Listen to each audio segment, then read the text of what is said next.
Assalamualaikum warahmatullahi wabarakatuh. Saya Hikmatul Istianati Aulia dari kelas 12A mau menjelaskan tentang gelombang elektromagnetik yang dibimbing oleh Bu Titis Prasetyaningsih, SPD, MPD. Pembukaan gelombang elektromagnetik dalam kehidupan sehari-hari digunakan untuk berbagai kebutuhan, seperti berkomunikasi melalui panggilan telepon seluler dan memeriksa suhu tubuh. Bagaimana gelombang elektromagnetik ini dihasilkan? Apa saja yang termasuk gelombang elektromagnetik? Berdasarkan arah perambatan, gelombang dibagi menjadi dua, yaitu gelombang longitudinal dan gelombang transversal.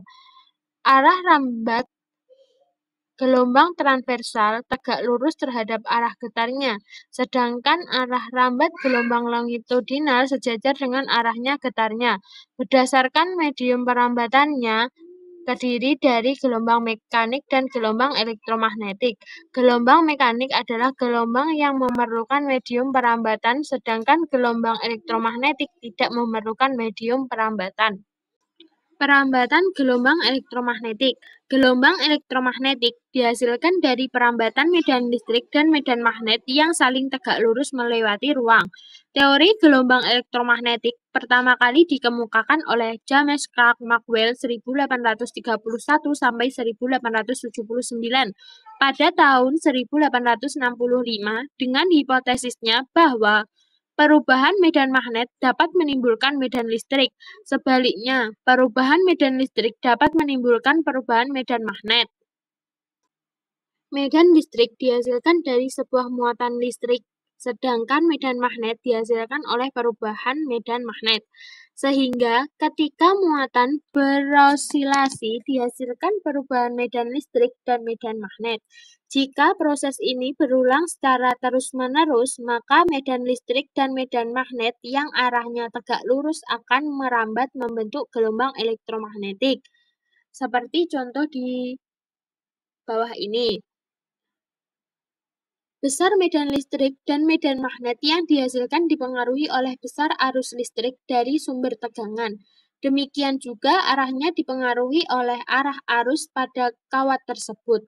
Jika tiang pemancar diberi arus bolak-balik dengan persamaan sinusoidal, maka besar medan listrik dan medan magnet juga berupa fungsi sinusoidal. Arah medan magnet selalu tegak lurus dengan arah medan listrik yang dihasilkan, dan arah keduanya selalu tegak lurus dengan arah perambatan gelombangnya. Bentuk sederhana persamaan medan listrik E dan medan magnet B dari gelombang elektromagnetik dapat dinyatakan menggunakan fungsi sinusoidal atau sinus atau kosinus. Spektrum gelombang elektromagnetik. Gelombang elektromagnetik memiliki rentang frekuensi yang sangat lebar. Urutan rentang frekuensi atau panjang gelombang dari gelombang elektromagnetik ini disebut spektrum elektromagnetik. Ada beberapa jenis, yaitu sinar gamma, sinar X, sinar ultraviolet. Cahaya tampak.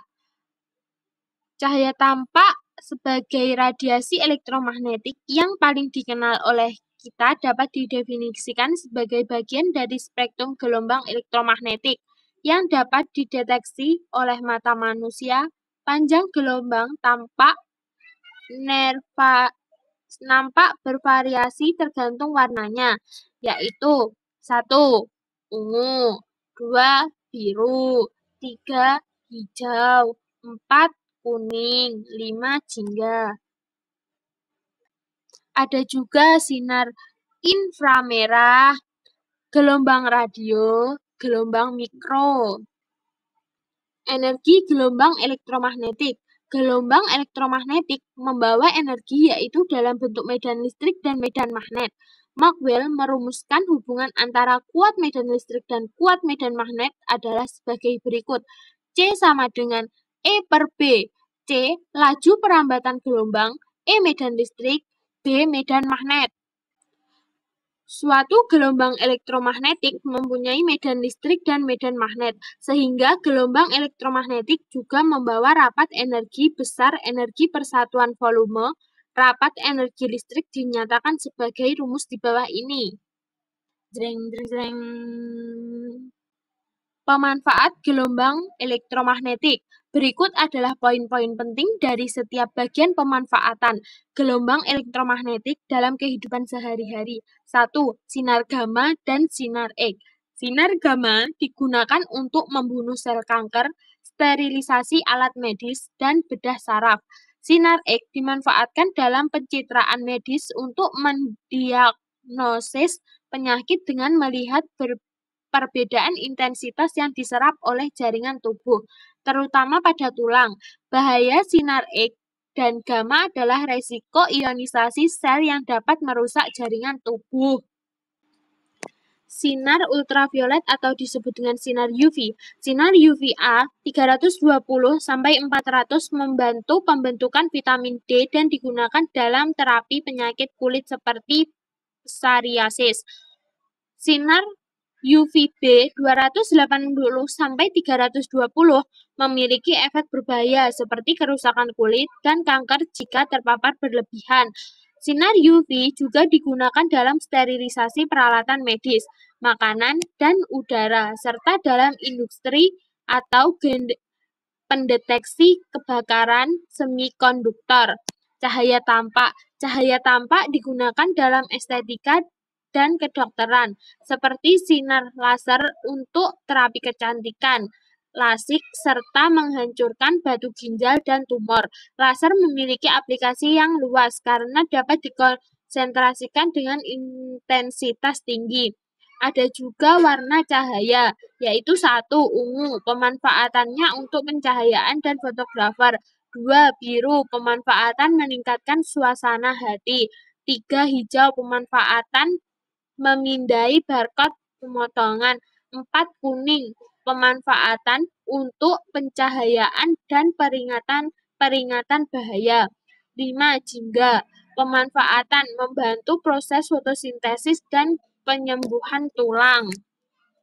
Lanjutan, inframerah digunakan dalam remote control dan termometer inframerah yang mendeteksi suhu tanpa kontak, terutama selama pandemi. Untuk penglihatan malam, telekomunikasi nirkabel, dan teknologi pemanas.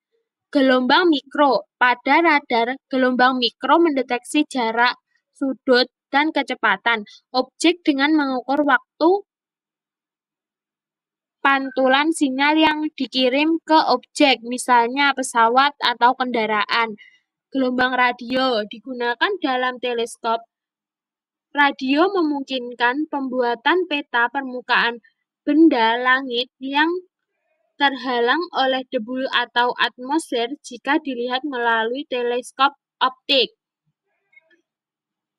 Teleskop Hubble yang mengorbit bumi dapat menangkap radiasi elektromagnetik dalam spektrum ultraviolet, cahaya tampak, dan inframerah untuk mendapatkan informasi suhu, komposisi, dan jarak benda langit. Sekian dari saya, Hikmat Wistanati Aulia dari kelas 12A, mengucapkan terima kasih yang sudah mendengarkan, sudah membacanya. Sekian. Wassalamualaikum warahmatullahi wabarakatuh.